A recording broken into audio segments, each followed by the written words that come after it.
Hello दोस्तों and welcome to Nimbus learning platform powered by engineers academy. अभी हाल ही में एक रिक्रूटमेंट नोटिफिकेशन आया है MP power generating company limited, MP PGCL हम कह सकते हैं इसको।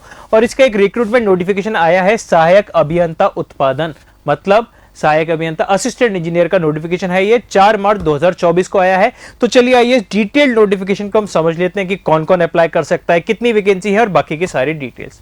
तो दोस्तों टोटल यहां पर 42 वैकेंसीज है सहायक अभियंता उत्पादन में, जिसमें सहायक अभियंता उत्पादन मैकेनिकल में है 9 वैकेंसीज, इलेक्ट्रिकल में है 25 वैकेंसीज और इलेक्ट्रॉनिक्स में है 8 वैकेंसी। तो मैकेनिकल, इलेक्ट्रिकल और इलेक्ट्रॉनिक्स के बच्चों के लिए एक बहुत ही बढ़िया गुड न्यूज है ये एमपी की वैकेंसी। अब ये जो हमारी एमपी पीजीसीएल की असिस्टेंट इंजीनियर की वैकेंसी है, इसका जो सिलेक्शन होगा वो एक कंप्यूटर बेस्ड टेस्ट, एक ऑनलाइन टेस्ट के ऊपर आधारित होगा जो 100 मार्क्स का होगा, जिसमें हर एक क्वेश्चन 1 मार्क्स का रहने वाला है।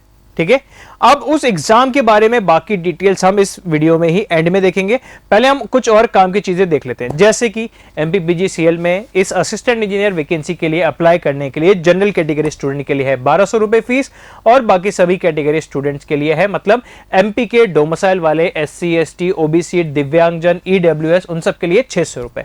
अब एक चीज याद रखिएगा, यहां पे लिखा हुआ है एमपी के मूल निवासी, मतलब एमपी के डोमिसाइल वाले स्टूडेंट्स में ही की एक कैटेगरी अलाउड होगी।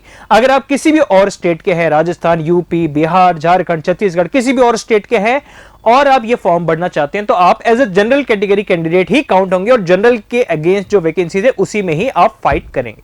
ठीक है, नेक्स्ट आवेदन करने का जो तरीका रहेगा उसके लिए आपको एमपी की ये जो ऑफिशियल वेबसाइट www.mponline.gov.in/portal इस वेबसाइट पे जाइए और आप ऑनलाइन एप्लीकेशन फॉर्म भर सकते हैं, या फिर एक और वेबसाइट है www.iforms.mponline.gov.in। इस वेबसाइट में दोनों में से किसी भी एक वेबसाइट पे जाके आप अपना कंप्लीट एप्लीकेशन फॉर्म भर सकते हैं ऑनलाइन।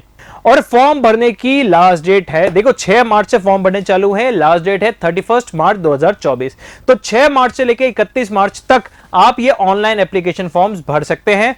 अब बात आती है इसकी एजुकेशनल क्वालिफिकेशन की। तो देखिए आवश्यक एजुकेशनल योग्यता की हम बात करें तो सहायक अभियंता मैकेनिकल के लिए बच्चों के लिए जो भी यूजीसी या फिर NICIT द्वारा जो रिकॉग्नाइज्ड इंस्टीट्यूशंस हैं, यूनिवर्सिटीज हैं, उनमें आपका रेगुलर मैकेनिकल इंजीनियरिंग में या तो BE या BTech या AMIEI डिग्री होनी चाहिए। ठीक है, वो भी मिनिमम 65% एग्रीगेट के साथ। बिल्कुल उसी तरीके से सहायक अभियंता इलेक्ट्रिकल में आपके पास BE या BTech, रेगुलर 4 ईयर आपके पास BE या BTech होनी चाहिए। इलेक्ट्रिकल इंजीनियरिंग या इलेक्ट्रिकल एंड इलेक्ट्रॉनिक्स इंजीनियरिंग भी चल जाएगी किसी भी रिकॉग्नाइज्ड यूनिवर्सिटी से 65% एग्रीगेट के साथ।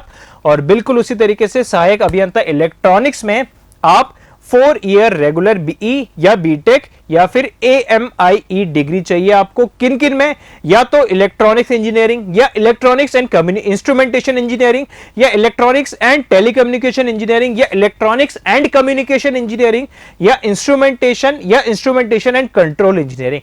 इनमें से किसी भी एक में BE या BTech आपके पास रेगुलर डिग्री होनी चाहिए विथ 65% मिनिमम एग्रीगेट। तो आप इस इलेक्ट्रॉनिक्स वाले सहायक अभियंता वैकेंसी के अगेंस्ट में अप्लाई कर सकते हैं। एज लिमिट की हम बात करें तो जो एमपी के डोमिसाइल के स्टूडेंट्स हैं उनके लिए मिनिमम 21 इयर्स और मेल के लिए मैक्सिमम 40, फीमेल के लिए 45 इयर्स। और जो एमपी के बाहर के जितने भी कैंडिडेट्स हैं, मतलब जिनके पास एमपी के अलावा किसी स्टेट का डोमिसाइल है, उनके लिए minimum 21, maximum 40 years age limit रहने वाली है। ठीक है, अब इसके सिलेक्शन की प्रोसीजर की बात करें तो दोस्तों यहां पर सिलेक्शन प्रोसीजर होगा आपके कंप्यूटर बेस्ड टेस्ट में प्राप्त अंकों के आधार पे, मतलब जो भी बच्चे यहां पे फॉर्म भरेंगे और वो अपने सारे एजुकेशनल क्वालिफिकेशन और बाकी सारे स्टैंडर्ड्स मीट करेंगे, उन बच्चों के लिए एक ऑनलाइन एग्जाम होगा, computer based test CBT exam होगा। ऑनलाइन एग्जाम में टोटल 100 क्वेश्चंस होने वाले हैं, हर क्वेश्चन 1-1 मार्क्स का होगा। ठीक है, उन 100 क्वेश्चन में से 75 तो होंगे आपके रेस्पेक्टिव डिसिप्लिन, मतलब आप मैकेनिकल के हैं तो वो 75 क्वेश्चन मैकेनिकल के, आप अगर सिविल के हैं, इलेक्ट्रिकल के हैं तो 75 क्वेश्चन इलेक्ट्रिकल के, और इलेक्ट्रॉनिक्स के हैं तो वो 75 क्वेश्चन इलेक्ट्रॉनिक्स के होंगे। लेकिन जो रिमेनिंग 25 क्वेश्चन हैं वो क्वेश्चन होंगे आपके सामान्य ज्ञान एवं अभिरुचि, तार्किक योग्यता इत्यादि से संबंधित होंगे। मतलब जनरल साइंस, जनरल नॉलेज और इन सब रीजनिंग एबिलिटी के ऊपर बेस्ड ये 25 क्वेश्चंस होने वाले हैं। मतलब 100 क्वेश्चन में से 75 आपके टेक्निकल और 25 नॉन टेक्निकल रहने वाले हैं। और ये पेपर में आपकी कोई भी नेगेटिव मार्किंग नहीं होगी, ठीक है। नेक्स्ट एक चीज और, इसी पेपर में टोटल आपको 2 घंटे का समय दिया जाएगा। 2 घंटे मतलब 120 मिनट्स। 100 क्वेश्चन है, 120 मिनट से मतलब लेवल अच्छा रहने वाला है। ये चीज हमें पहले ही ध्यान रखनी होगी। और फिर आप अगर इसमें सेलेक्ट हो जाते हैं इसके सीबीटी एग्जाम में, तो शॉर्टलिस्ट होने के बाद आपको डीवी मतलब डॉक्यूमेंट वेरिफिकेशन की स्टेज के लिए बुलाया जाएगा।